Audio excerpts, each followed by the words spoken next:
Hey guys, welcome back. Today I have a very special guest. I call her Startup Queen. Why? Well, many reasons. She was the very first person who started training function with the Taj group of hotels about 35 years back. She was the one who started training for voice processes in BPO with the mother call center GE Capital, again at the start of BPO in India. She was the very first one who started training function again with Wipro BPO, erstwhile Spectramind. So reason, a startup queen. Let's welcome Padmini Mishra and let's hear her story. Hello Padmini, thank you so very much for accepting to be on my podcast. I really wanted to interview you for a very long time and here we are today. So thanks a ton. Thank you. Well, thank you too, Raj. I am extremely excited to interact with you too. So while we have crossed our paths, well, at least a decade ago, but I'm looking forward to having a chat with you. Super.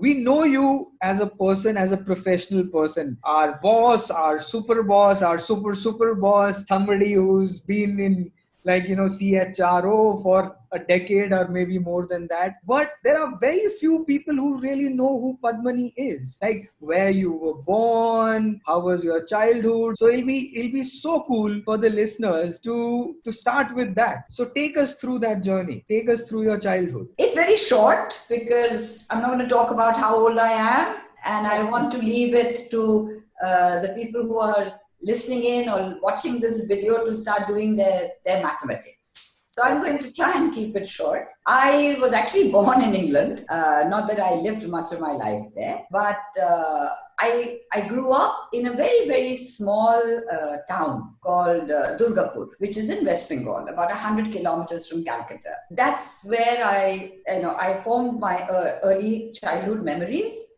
and that's where I think I learned some of the values which are dear to me even today. So yes, I grew up in a small town. So in abundance, space, in abundance, the opportunity to cycle around, climb trees, whatever else, that there was no exposure. You'd be surprised to know that we were the first people in our colony way back when I was in class 7 to get a turntable. It was a Beethoven turntable. And Grundig was the amp, and people came home because it was the top of the colony. That the Misra Khandan had got a turntable, and my first little record was Hare Rama Hare Krishna. So I'm talking of the 70s. Yeah, the 70s. Full real hippie vibes. Yeah, cool. You said cool. Probably that's where that cool side of me comes from. So yes, having said that, my father got transferred, so we moved to Delhi, and then I lived my entire life in Delhi. I did my schooling, I did my college, which is in hospitality and catering, and then I started working, and that's way back, nearly now 4 decades that I've been at it, and that was another lesson because I had come from a small town, and in my class there were 7 students in Durgapur. I was in a missionary school. And when I came to Delhi, I joined Delhi Public School, which was one of those la-di-da, upmarket public schools. But suddenly I was flung into a school which had 3,000 students. And in my class, there were 7 sections. Wow. And then, but I'm quite proud to say that after the first 2 years, which is 8th and 9th, I was actually given positions of power. So it felt good. You become a house captain and then you grow to becoming a sort of head girl and stuff like that. Really? It's good. Very nice. I actually was able to score well enough to move from a regular blazer, which in my school was green, to a scholar blazer, which was a blue blazer, which you got if you scored a certain amount for 3 consecutive years. Then they gave you the blue blazer. Wow. The result was great that people started knowing me. They stopped ragging me. but they started consulting me because now I had a position of authority or power, or false as it was, but in the school, in your school life, it's like one big deal. So all that happened. There was a little bit of extracurricular. I was doing some amount of debates and declamations, and there was studies. So that was the achievement in my school. And then post school? Post that, college. My mother is the one who had suggested when I asked her, what do I do? So she said, see, if I had a choice, I wanted to be an air hostess, because you see the world and you make money and you have, all the luxuries of life. But that choice didn't work. I went for 2 interviews. I failed both of them because I'm not tall enough. I'm glad I failed in them, because what worked out has worked out so beautifully that I have no regret. Having said that, then I said, now what?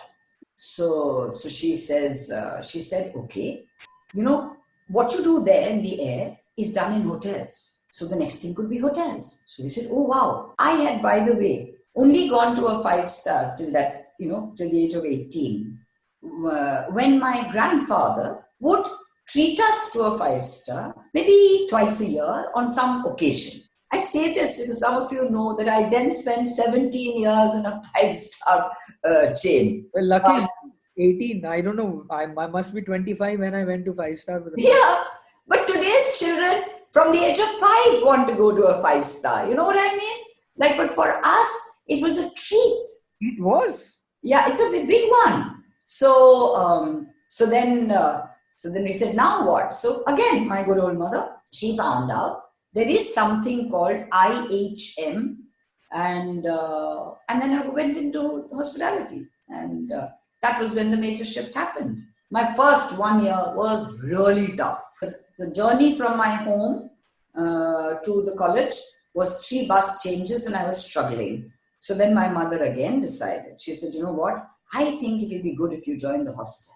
Oh boy, that's again the worst time of my life. I don't mean any offense to my seniors. I loved them, but the way they ragged me was not funny. I mean, getting up earlier than them and getting them tea to their bed and going to the bathroom and making sure that the water was hot enough for them to have a bath. There was one who used to tell me, fresher, 6 o'clock toothbrush, which meant I used to get up, go put that damn thing there, go stand next to her and say, ma'am, and then things like that. Later it became fun, but initially it was bad. It's so good to hear that somebody did order you as well. Oh boy. Oh yeah.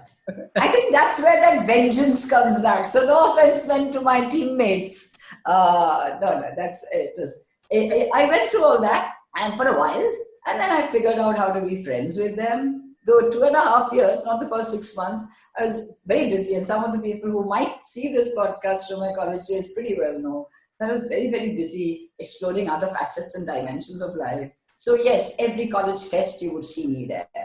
Oh wow! Like overnight ones like IIT, JNU, going to the university area, which is out towards the north of Delhi. So those were busy nights, because you went to a rock fest, fairly sensible and sane. You didn't know how you got back the next morning. So there was a recovery period also that was required. Oh, nice. I got involved into theatre during college. Oh, super. Through my own college, there were some people who wanted to do commercial theatre. So we actually staged a play or two in auditoriums. Oh, very nice. And that's when I got spotted by one of the houses, because there are houses in IIT, like we have houses in schools. So one of them reached out to me and said, we are doing, in the IIT Fest, we are doing a play, but we don't have any girl actor in our batch. So will you join us? So then I went and did one play with them. And then I suddenly got popular. And then I had an invite from JNU because one of their houses again wanted to do a play in their fest, and they wanted a female actor. So that bit was exciting, a little bit of limelight, drama, etc. And then it ended with campus interviews. So we all went for interviews. There was all that usual That's the first time we all draped a sari, did our hair, did makeup, all that. So you look like a professional and you fit into the hospitality business and stuff like that, trying to get it through. And I got my job, chose to join at that time a very new chain called Hotel Corporation of India, HCI, which was setting up a hotel called Centaur near the airport. So actually I was there for 6 months.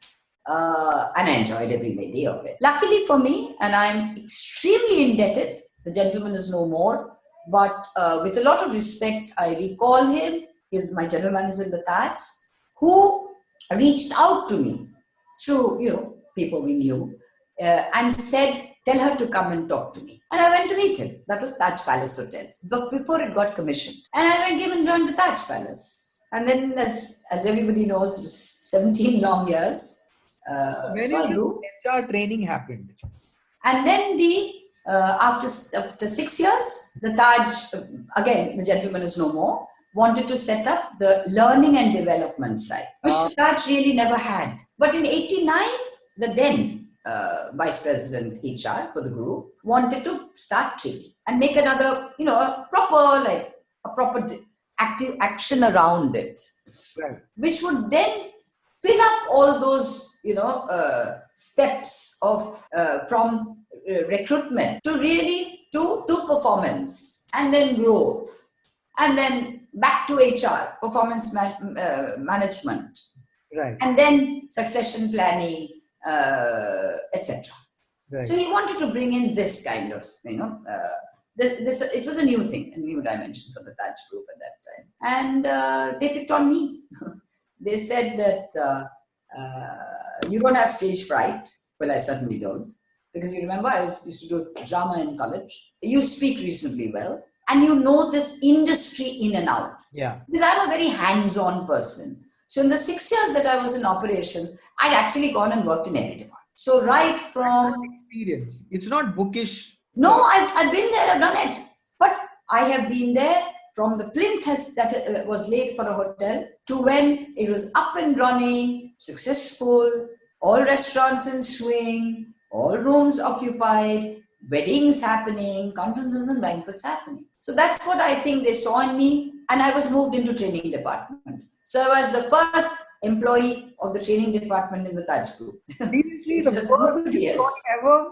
There was nobody else who was the head of training. Wow. So ultimately, in the next 10 years, from the one training manager, I became the head of training.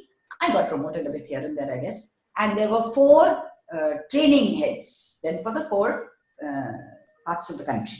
So it was more about helping them understand what to do and how to do, and then train the trainers, and then the property went independent of us. Right. So my job was really to help each of the general managers to make those process changes, which would be able to better meet the customer expectations. Right. Because again, I don't think everything is always an outcome of only people. So your customer feedback is not too exciting, your revenue is falling, or your sales are not increasing. I don't think it is reasonable to look at HR or to look at the L&D head and to blame the people. Because I don't think people start with a negative intent. Yeah, nobody. Nobody starts with that.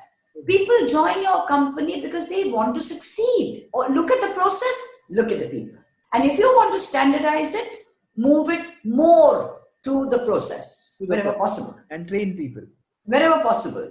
Yeah. Train the people to adapt and adopt the process rather than fight against the process. Yeah. Because a lot of processes fall flat on their face because we've created this wall between the people and the process, and the people think that they're competing with the process, and the process is a bad guy because they'll take away that person's job. The process is not the bad guy. No, it is. I don't know if I'm, the process is there to help you. So back there. So I think in our own native way, while we weren't so articulate with management jargon in those days, we had moved into that realm of operations in the Taj. Cool. So that was my job. I'll pause you here. So, from the school to the college to your first job to establishing everything with Taj. Now, what I hear is person who really driven by discipline, integrity, a problem solver. Somewhere, I also hear the fun elements of being on the stage and all that. So if I have to ask you, the key takeaways of your journey till Taj. It's about collaboration. It's about completely realizing that you can't do it alone. Two, it demands discipline. So it's like being on a railway track. If I wish to move ahead, which we all must aspire to, I have to do well on one track, which is me. Learn, work, whatever it is. Do it all. But the other one is also equally important. You are who you are, and you be who you are with everybody else as well. I'll use the word authenticity, because you have to be as much as possible transparent and honest and upfront with the other guys on the rail. So then hotels was great. And what life? Travel by air, stay with the 5-star property. Oh yeah, oh yes. Now that's the fun element. I had a blast. So in no uncertain terms, and I'm grateful to Why that. outsourcing? Coming to BPM. So the BPM industry was actually largely recruiting from the hotel industry. Right. So if you look at the genre of 1998-99 in the BPM space, most of us are ex-hoteliers. Yeah. Because that was the closest to the nature of the business that they were trying to put in place. It was service industry, it was a lot of communication, and it was 24 hours shifts. It was 365 days of the year. So majority of us came from the hotel business. So I got the offer, and it was at a good salary. Wow. Yeah. So, and I was the lowest paid in their corporation. Tremendous learning. Didn't have a clue on what this business is all about. Sure. Nobody did either. Yeah. And about 6 months out of the 1.5 years, 6 months I was in the US. Because as training, I went there ahead to figure out what to teach, transition, toolkit, this, that, and the other. I'm the first person to put into place BPO training, especially voice. So from there, another startup. Yeah. And now an ex-CEO from GE said, let's start something of our own. He set up the company. So that startup bug has always. So in the Taj, I joined when the Taj Palace commission. Oh, seriously? I started their first training department in the chain, in the group, in the Taj group. You started Nobody else. You started Centaur when it started. I was in the Centaur when it started. So you're right. Centaur when it started, Taj Palace when it started, training department when it started, then in Jekis when it started, and Voice Work started out of India, and then Spectramind when it started, as the first 8 in the team with our founder. And this was a little different. This was shared service. Jekis was captive. Right. I haven't worked in too many companies, as we all know. I've only worked in 5 companies in these 37 years. But every one of them, somewhere or the other, taught me what is management. While the Taj taught me what is collaboration, what it means to make it your personal agenda to ensure that every guest goes back happy. And what is one takeaway from Jekis? From Jekis, I learned process management, quality rigor, the value of metrics, Six Sigma, which we all had to go through. Yeah. Jekis taught me the efficiency that you can bring in from putting things into processes. And that is, so if you have an efficient process and you have trained people, you will become effective. Yeah. So the Tatas taught me training of people. Jekis and Wipro, Spectramind, the industry of BPM taught me combining it with compliance, with quality, with data, and with process. That's what the IT world gave. And then you combine these two, and that's when, you kind of get a more holistic perspective of how to do your job. I learned a lot.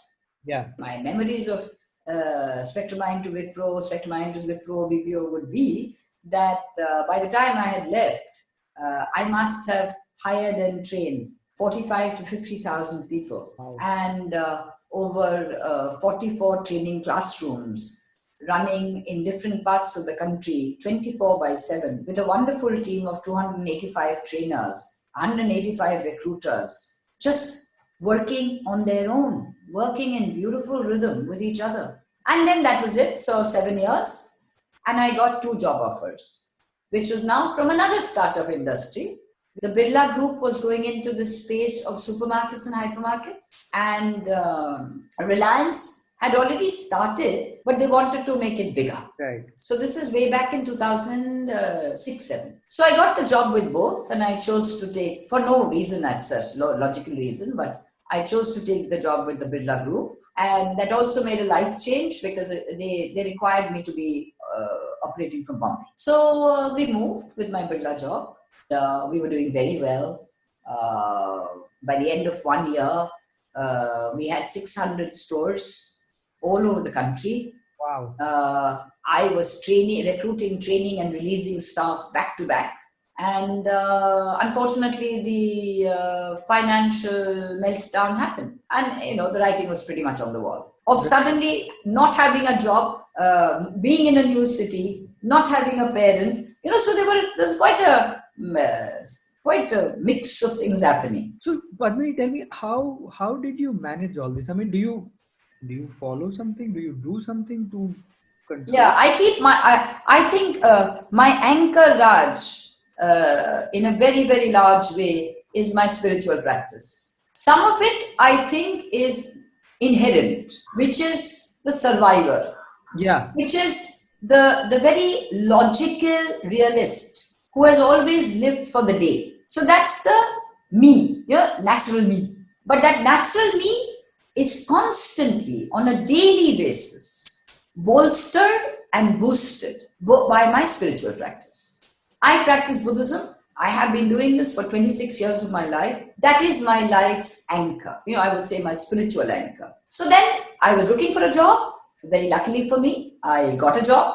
The last 10 years, I was with the travel trade, as you know. Again, I always say I have been blessed to be in the best of organizations in their industries. No, you are the right experienced person for the current situation also. Yes. Unexpected. People don't know what the hell they're going to be doing after this. Everyone is just hit and trial kind of a situation today. And I think you have seen it all. This whole virtual thing, working from home, do you think it's going to stay? Is this the normal going forward? Yes, in a small way, no, in a big way. Okay. Yes, I'll tell you, I'll qualify this answer. There will be pockets of roles, which means people, whose job place now has become permanently work from home. But it will only be small groups of people in companies. So maybe the IT sector predominantly. Exactly. It is a new norm for MNCs in specific industries. Right. Where A, they have the capital, B, the nature of the role permits them to have trained and educated and academically qualified people to work independently. Right. But that's not the all of industry. Manufacturing cannot happen work from home. We'll have to reconstruct the workplace. So there'll be a lot of changes in policies, That's timings, office hours. So that'll all happen. But yes, I don't think everybody will be working from home for the rest of our lives. No. Continue with what you were saying. So what is the change that is HR heads, L&D heads, or company owners, from a people capability perspective, employee engagement perspective? What are those top changes that one should be really focusing on? We have an opportunity to do 2 things. One is to make corrections. So if you see, when Y2K happened, who was the most important person to the corporation? The CIO. Right. When Lehman happened, who became the most important person at the board in the boardroom? The CFO. So to me, I say, hey, listen, now the pandemic, though it's a very unfortunate way, has made the CHRO a member of the boardroom. So let's look at this as an opportunity to do some corrections and to fast forward things that were getting lost. in the melee of other priorities. So let me qualify this. The people aspect has come back, and that's the course correction we can do. Hang on to this. Now that the people coefficient has become the most important, let's do everything that we can around improving business, process, technology, around the people experience, which is what you said, the people, employee engagement, the people practices. If this be what we want to do, then what's important? To create policies, to create infrastructures, which will give three things. One, people safety, the humaneness around taking care of their physical and mental well-being. The second point is lots of communication in different ways. You can do it in creative and innovative ways. But the bottom line is communicate a feeling of well-being, warmth, create trust between that employee and the organization, between him and you, that I'm there for you. So as HR heads, I will say, please think, how will you communicate empathy with every employee in your company? Build trust, collaborate with them, convey to them what you can do and what you can't do. Be transparent, be upfront. They will forgive you for what you tell them and then if you do it, rather than not to tell them and still do it. Inclusivity, which we were trying to make happen in our physical workspaces, can much be done through your training and engagement programs. Now, when we are not meeting each other, because there are lesser barriers. Good point. Yeah. Push in policies that your CFO was not willing to sign, which was flexible hours and work from home. Now he will sign it without a whimper. Bring in digitization adoption. So do a lot of virtual training, online training. So I would say, I would say that if I had to think about an acronym, it would be ARCLE. A for agility. We don't have time. R for resilience. ARCLE. C for communication. So I say agility, I say resilience, I say communication, I say leadership, and last but not the least, though it's spelled differently, is empathy. Empathy has to be the foundation. Right, absolutely. There comes in empathetic leadership at every level. Who is an empathetic leader? A person who does everything that is required. I'm not saying continuity of business not important, revenue not important. I am saying important, but who does everything that he has to do or she has to do with care and concern. So empathy, we should define leadership. Fantastic, yeah. Which means as a leader, over communicate, talk to your people and be resilient. And agility, you don't have time. You're facing a situation which is completely unforeseen. So if that helps, I will say empathy, driving leadership with abundant communication, upholding in everything that you do, the strength of resilience and the speed of agility, flexibility. Couldn't be better. I think this is it. When I think about what do we do, I think it's a really good takeaway. The people who know us and people who know you, I think this is a fabulous conversation to know who Padmini is outside the office. Cheers, guys. Thank you so much. Take care. Thank you, Padmini. thank you. Interesting, insightful conversation. And that is expected because she's seen the ups and the downs in last 35-40 years of her career. So HR heads, L&D heads, it's the time to claim that seat in the boardroom. It's the time to bring in those reforms. It's the time to change those policies and procedures because that's the need of the hour. And as Padmini says, let's redesign, rethink our processes and train our people to adapt and adopt the change. The change which we all need to get to the other side. Before I leave you, please subscribe to my channel, press that like button and stay with me for more such interesting conversation. Till then, stay safe and take care. Cheers.